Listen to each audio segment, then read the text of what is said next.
Hello everyone. तो इस part की स्टार्टिंग में हमें यही दिखाया जाता है कि नेक्स्ट डे ऑफिस में केहुआन और वेवे के बीच किसी बात पे लेके ना बहुत ज़्यादा सारी फाइट भी हो चुकी थी। अब इन्हें आर्ग्यूमेंट करते देख के सारे एम्प्लॉयज़ के पास हैरान ही हो रहे होते हैं। पर अब इन्हें क्या ही कह सकते थे, इसलिए फिर वहाँ से खिसकने की करते हैं। थोड़ी देर के बाद अब यहीं पे जी जुआन को दिखाया जाता है, जो कि वेवे से मिलने आई थी। साथ ही साथ कैफ़े से भी अपोलोजाइज़ करने लगती है कि मुझे उस दिन तुम्हें यूँ थप्पड़ नहीं मारना चाहिए था। मुझे अब अपनी गलती का एहसास हो गया है, सो इसलिए तुम मुझे माफ़ कर देना। अब तमाशा यूँ क्रिएट किया था ना, उसके लिए फिर यहाँ पे वेवे से भी सॉरी बोलती है। उन्हें ये भी बताने लगी थी कि अब ना मेरी जॉब लग चुकी है, वो भी एज अ वेडिंग प्लानर। ये तो फिर यहाँ पे वेवे से कहती है कि मुझे पता है कि तुम्हारी बहुत जल्दी ना ली हाउस से शादी होने वाली है, सो क्या तुम मेरी फ़र्स्ट कस्टमर बनना पसंद करोगी। अब ये इतने प्यार से कह रही थी, वेवे भी फिर कैसे मना करती, इसलिए मान जाती है।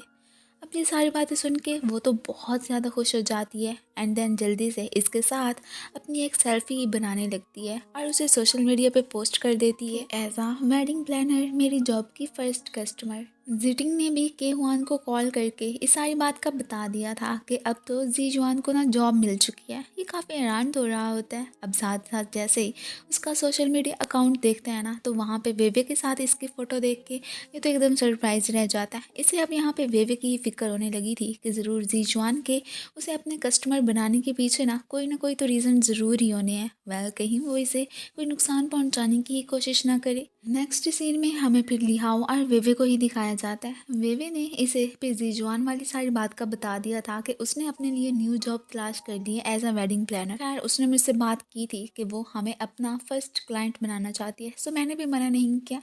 खैर ये भी फिर चुप ही रहता है। कहने लगा था कि ठीक है, वैसे भी उन्होंने हमें अपना अपार्टमेंट सेल करके ना बहुत ही बड़ी फेवर कर दी थी, इसलिए अगर वो हमारी वेडिंग की अरेंजमेंट्स वगैरह करना चाहती है तो ठीक है, इसे तो कोई भी एतराज़ नहीं था। वैसे भी ये अब शादी का खर्चा बर्दाश्त करने के लिए तैयार हो ही चुका होता है।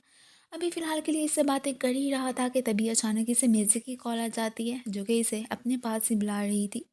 अब ये फिर इस बात का इसे बता देता है। खैर वेवे मना भी नहीं करती, लेकिन थोड़ी सी अपसेट तो थी। मेजी मैडम तो इस वक्त अपनी बहुत सारी फ्रेंड्स के साथ एक बार में ही बैठी थी। अब यहाँ पे इसे यही गुड न्यूज़ देती है कि हमारा प्रपोजल दूसरी कंपनी को बहुत ही ज़्यादा पसंद आ गया, इसलिए हमें बहुत जल्दी शंघाई जाना ही होगा। अब ये काफ़ी ज़्यादा खुशी की बात थी ना ये सुन के। अब यहाँ पे ये भी बहुत ज़्यादा खुश हो जाता है और इन्हीं के साथ मिल के ये चेयर्स करने लगा था। फिलहाल के लिए तो इसने वेवे को एक साइड पे ही कर दिया होता है। अगले दिन जैसे ही वेवे की आँख खुलती है ना, तब तक इसने सारा ब्रेकफास्ट वगैरह बना लिया था। अब ये उससे यही पूछने लगी थी कि रात को तुम किस वक्त घर पे आए थे। और इससे पहले कि इनके बीच कोई भी बात होती, ऊपर से जी जुआन की कॉल आ जाती है, जो कि वेडिंग ड्रेस ट्राई करने के लिए वेवे को ही बुला रही थी और साथ में ये भी कहती है कि अपने साथ ना लिहाओ को भी लेके आना। ये अब लिहाओ से बात करती है। वो फिर मना कर देता है कि सॉरी, आज मैं बहुत ज़्यादा बिजी होऊंगा ना, सो इसलिए तुम्हारे साथ नहीं आ सकता। तुम खुद ही जाके अपने लिए कोई भी वेडिंग ड्रेस सेलेक्ट कर लेना। अब ये क्या ही कहती, इस बात का जीजुआन को बता देती है। वो भी कहती है कि ठीक है, कोई बात नहीं, तुम अकेले में ही आ जाना। लेकिन यहाँ पे ना वे भी थोड़ी सी अपसेट तो हो गई थी कि ये देखो मेरे साथ आ भी नहीं रहा। कि हुआन की नज़र जैसे ही अब फिर जीजुआन के सोशल मीडिया अकाउंट पे पड़ती है, तो ये देख के हैरान, क्योंकि इसने आज अपनी कस्टमर को ना वेडिंग ड्रेस ट्राई करने के लिए ही बुलाया था। ये फ़ौरन से उनके पास ही जाने लगता है कि ये ना हो कि वहाँ पे जीजुआन वेवे को हर्ट ही कर दे। इस मैडम ने इधर वेवे के लिए बहुत ही प्रीटी सा ड्रेस सेलेक्ट कर लिया था और इसे ट्राई करने को बोलती है। वेल अब जैसे ही के हुआन की इस पे नज़र पड़ती है ना, वो तो इसे देखता ही रह जाता है। इस वक्त इस ड्रेस में वेवे बहुत ही ज़्यादा प्रीटी लग रही थी। अब यहाँ पे ये तो यही कहता है कि काश वेवे तुम मेरी गर्लफ्रेंड होती। खैर अब क्या ही हो सकता था। वो तो ऐसे देख के एकदम सरप्राइज कि तुम यहाँ पे कैसे आए। खैर ये तो फिर उसकी बात को इग्नोर करके ना यहाँ पे उसकी तारीफ ही करने लगा था। वेवे इसे यहाँ से जाने को ही बोलने लगी थी। ये कहता है कि अभी तुम इतनी ज़्यादा खूबसूरत लग रही हो ना कि मेरा दिल तो तुम्हें छोड़ के जाने को कर ही नहीं रहा। ये तो अब जल्दी से आगे से पर्दा कर देती है कि अब तो यहाँ से चला जाएगा ना। खैर अब इन दोनों की सारी बातें यहाँ पे फिर जी जुआन ने भी सुनी ली थी। वो बहुत ही अपसेट दिखाई दे रही होती है। ये उसे पकड़ के यही बोलने लगा था कि देखो मैं तुमसे रिक्वेस्ट करता हूँ कि प्लीज़ जी जुआन वेवे से दूर ही रहना। अगर तुमने उसे कोई भी नुकसान पहुँचाने की कोशिश की ना, तो फिर देखो मुझसे बुरा कोई नहीं होगा। अब ये सुन के इसका दिल तो और ज़्यादा दुख जाता है कि 10 साल के रिलेशनशिप में तुमने आज तक मुझसे कभी भी रिक्वेस्ट नहीं की। चलो ठीक है, अगर तुम वेवे से इतना लव करते हो और उसके लिए मुझसे ये सब बोल ही रहे हो, तो मैं तुम्हारा मान रख ही लेती हूँ कि मैं उसकी शादी बहुत ही अच्छे से करूँगी और उसे कोई भी नुकसान पहुँचाने की बिल्कुल कोशिश नहीं करूँगी। अब ये भी फिर उसकी बात पे विश्वास कर लेता है। रात को अब फिर ज़ीजुआन ने वेवे को मैसेज कर दिया था कि तुम्हें उन सारे ड्रेस में से कौन सा अच्छा लगा था। ये इस बार में फिर लिहाओ को बताती है कि जो मुझे पसंद आया था ना वो बहुत ही एक्सपेंसिव है। वो कहता है कि ठीक है, अगर तुम्हें पसंद आया था तो तुम ज़रूर बाय करना, लेकिन अभी नहीं। अब यहाँ पे इसने इसे सारी बात का बता दिया था कि मेरी प्रमोशन हो चुकी है, सो इसलिए नेक्स्ट 6 मंथ के लिए मुझे ना शंघाई जाना पड़ेगा। ये सुन के अब वेवे तो एकदम सरप्राइज ही होकर रह गई थी, लेकिन साथ ही साथ अपसेट भी होती है कि अभी फ़िलहाल के लिए इन्होंने तो अपनी वेडिंग को ना फिर पोस्टपोन ही कर दिया था। वेवे तो इस पे अपना सारा गुस्सा निकालने भी लगती है कि देखो अब ना तुम बिल्कुल ही सेल्फिश बन चुके हो, तुम्हें जस्ट अपनी फ़िक्र है, अपनी जॉब की फ़िक्र है, मेरा तो बिल्कुल भी ख्याल नहीं है और ना ही मेरी ख्वाहिशात का। लेकिन यहाँ पे उसे मना भी नहीं करती कि अगर तुमने कोई फ़ैसला कर ही लिया है तो ठीक है, मैं क्या ही कह सकती हूँ। यही अगर हमें दूसरी तरफ के हुआन को दिखाया जाए, वो तो वेवे को याद करने में बिजी, बहुत कोशिश करने के बावजूद भी वो उसे भुला ही नहीं पा रहा था। इधर ये साहब इसके क्लोज आने की कोशिश करते हैं कि इस तरह हो सकता है कि वेवे की नाराज़गी ख़त्म हो जाएगी, बट ऐसा कुछ भी नहीं था। वो इस पर गुस्सा करने लगती है कि देखो मैं शादी से पहले प्रेग्नेंट बिल्कुल नहीं होना चाहती हूँ, और वैसे भी तुम्हें मेरा तो ज़रा ख्याल है ही नहीं, तो इसलिए मैं भी अब तुमसे ऐसा रिलेशनशिप नहीं रखना चाहती। वो उससे काफ़ी ज़्यादा नाराज़ थी। नेक्स्ट डे फिर हमें ऑफिस का ही सीन दिखाया जाता है, जहाँ पे कि डेविड सारे एम्प्लॉयज़ के सामने कैफ़े की बुराइयां करने में बिजी कि वो बहुत ही बुरी लड़की है। पीछे से इन दोनों ने उसकी सारी बातें सुन ली थी। अब यहाँ पे वे अपनी फ्रेंड की साइड लेने के लिए आगे बढ़ती है और इन दोनों के बीच अच्छा खासा आर्ग्यूमेंट हो गया था। सारी बातें केहुआ ने सुन ली थी और वो जाके जेसिका को बता देता है। अब जेसिका के हाथों यहाँ पे डेविड की शामत आ जाती है कि तुम आखिर हमारी एम्प्लॉयज़ के खिलाफ ऐसे कैसे बोल सकते हो, अभी के अभी इन दोनों से अपोलोजाइज़ करो, जो कि उसे करना पड़ जाता है।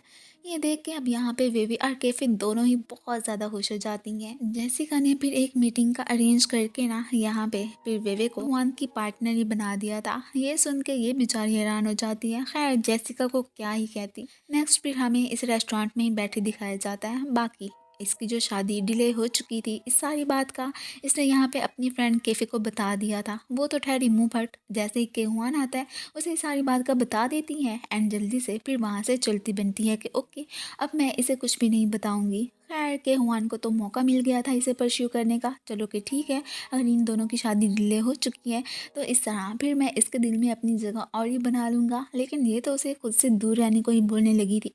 वो यहाँ पे एक दफ़ा फिर से इसकी तारीफ़ करता है कि कल तुम वाकई में बहुत ज़्यादा प्रीटी लग रही थी। ये फिर क्या ही कहती, चुप कर जाती है। अब फिर नेक्स्ट हमें इन दोनों फ्रेंड्स को जीजुआन के पास ही बैठे दिखाया जाता है। बाकी शादी के डिले होने का इन्होंने इसे बता दिया था। ये तो बहुत ही ज़्यादा अपसेट हो जाती है कि इसका मतलब के हुआन को तो अब मौका मिल जाएगा ना, अब मेरे चांसेस तो बिल्कुल भी नहीं रहे। कल ही लिहाओ ने चले जाना था, इसलिए वो अपनी पैकिंग वगैरह रात से ही करना स्टार्ट कर देता है। तभी अचानक डैड की कॉल वेवे को आ जाती है, जो कि उससे लिहाओ की तरफ से ही सॉरी बोल रहे थे कि प्लीज़ इसे माफ़ कर देना। ठीक है, मैं भी इससे नाराज़ हूँ, लेकिन क्या कर सकते हैं, अब काम की वजह से इसे वहाँ जाना ही पड़ गया है ना। लेकिन मैं भी चाहता था कि आप दोनों की शादी बहुत जल्दी हो जाती, लेकिन अब क्या ही कर सकते हैं, इसलिए तुम भी कॉम्प्रोमाइज़ कर लो। ये क्या ही कहती, इसे तो पता चल गया था कि ज़रूर लिहाओ ने ही डैड को मुझसे ये सारी बातें करने के लिए कहा होना है। अगले दिन फिर सुबह ही सुबह लिहाओ तो वहाँ से चला ही गया था, ये पीछे से अपसेट। अब ऑफिस आके इसने कैफ़े को बता दिया था कि आज सुबह सुबह लिहाओ यहाँ से जा चुका है। ये अपने दिल में बात कैसे रख सकती थी, जैसे ही केहुआन वहाँ पे आता है ना उसे इस बारे में बता देती है। ये सुन के वो तो यहाँ पे स्माइल ही करने लगा था। खैर जेसिका ने एक काम के सिलसिले में ना एक क्लाइंट के पास जाने के लिए यहाँ पे वेवे कैफ़े और केहुआन को ही जाने के लिए कह दिया था कि वो हमारा बहुत ही इंपॉर्टेंट क्लाइंट है, इसलिए तुम तीनों का जाना का ज़रूरी ही है। अब ये लोग फिर वहाँ से चले जाते हैं। रास्ते में ये तो चुपके चुपके से ना पीछे बैठी वेवे को ही देखता रहता है। खैर इसी दौरान ही इनकी अचानक गाड़ी ख़राब हो जाती है। अब ये परेशान हो गए थे कि इस वक्त टैक्सी मिलना भी बहुत ही मुश्किल है, इन्हें थोड़ा दूर ही जाना था। बहुत वेट करने के बाद फाइनली वहाँ पे एक बस आ ही चुकी होती है। खैर ये साहब तो फिर इसके पास ही जाके बैठते हैं। ये भी उसे इग्नोर ही कर देती है, उसकी तरफ देखती भी नहीं, बस दूसरी साइड पे ही मुंह करके बैठी रहती है। तीनों खैर अपनी डेस्टिनेशन पे पहुंच आए थे। थोड़ा बहुत चलने के बाद इन्हें फिर चेयरमैन का घर मिल ही जाता है।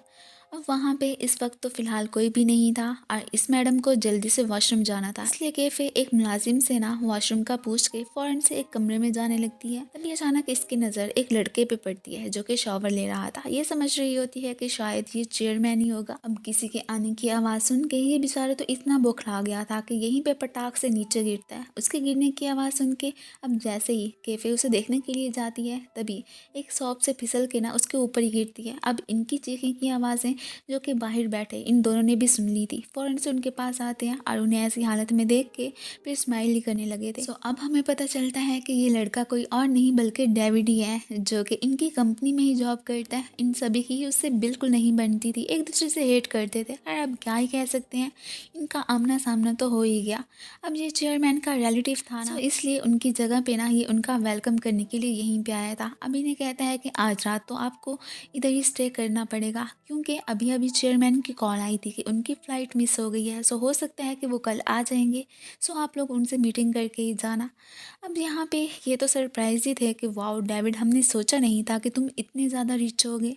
अब इन्हें रूम्स की कीज़ मिल चुकी थी, इसलिए ये अपने अपने रूम्स में जाने लगते हैं। तभी कैफ़े पीछे रुक जाती है। अब जाहिर सी बात है, उसने तो इसे बहुत ही फाइटिंग की हुई थी ना। अगर अभी के लिए इसे ना मनाती ना तो इसे लग रहा था कि जैसे इसने तो मुझे जॉब से फायर ही करवा देना है। और ऐसी तो कोई बात नहीं थी, इसलिए यहाँ पे बैठ के उससे अपोलोजाइज़ करने लगती है कि मेरी वजह से ही तुम्हारी ये हालत हुई है ना, चलो कोई बात नहीं, मैं तुम्हें कंपनसेट कर दूँगी। और फिर इसी के साथ ही ये पार्ट ख़त्म हो जाता है। Thank you for watching.